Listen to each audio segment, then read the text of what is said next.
New Orleans pastor by the name of John Gibson killed himself after he was outed in the Ashley Madison leak. Now, we had a policy here where we wouldn't name any of the people that were leaked, but his wife is speaking out against the leak, and she's raising awareness about what her husband went through and how unfair it is that the impact team, which of course hacked into Ashley Madison and released all this information, is not the arbiter of morality and didn't do the right thing.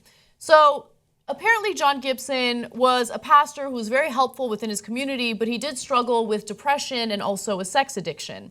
According to the impact team, they said that those who would be outed would learn your lesson and make amends. Embarrassing now, but you'll get over it. Unfortunately, John Gibson did not get over it.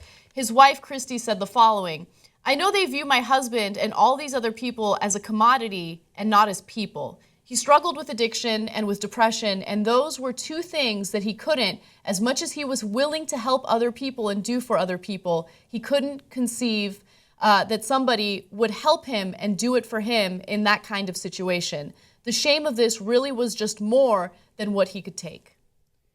So, two different points here. One is about John Gibson. Some people really do have a sex addiction, and obviously I don't know his particular situation. But oftentimes being a man is confused for a sex addiction. And so he was a man, and so he liked probably sex, he probably liked porn, he probably liked the fantasy of a lot of different women, because that is what we're biologically wired to. That wasn't the problem. The problem was that he was a pastor that told him that all the things that he naturally believed and felt were wrong and evil and immoral. And so there's guilt upon guilt. Oh, you're doing the wrong things. So they considered him to have a sex addiction and that he was depressed. Again, I don't know John Gibson. He might have actually been depressed. Very likely so, because he took the extreme step of committing suicide. So there might have been a chemical imbalance that led to that depression.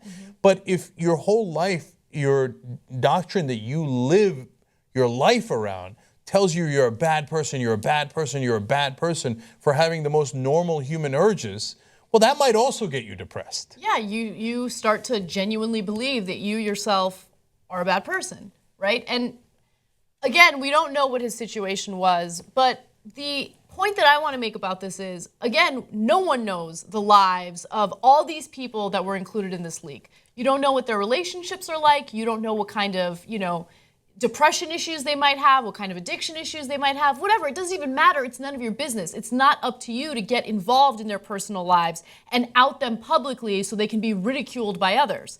And I feel terrible for this guy. And yes, he's a pastor. I don't know what kind of sermons he did. I don't know whether he was judgmental to others who might have done the same things that he did. But at the end of the day, it doesn't matter. This was information about him that was stolen. It was put out there to embarrass him, not just him, but all those other millions of people. And it's disgusting. It's no one's business. No one should have done this. So yeah, that brings me to my second point, where of course I agree with you, Anna. It wasn't your job to be his judge. In the case of Gibson, I don't want to say his executioner, you didn't kill him. And if he had real depression, perhaps he might have committed suicide at another time. But did you augment the problems he already had, which apparently led him to this conclusion? Well, you partly did. And so you thought you were being so clever.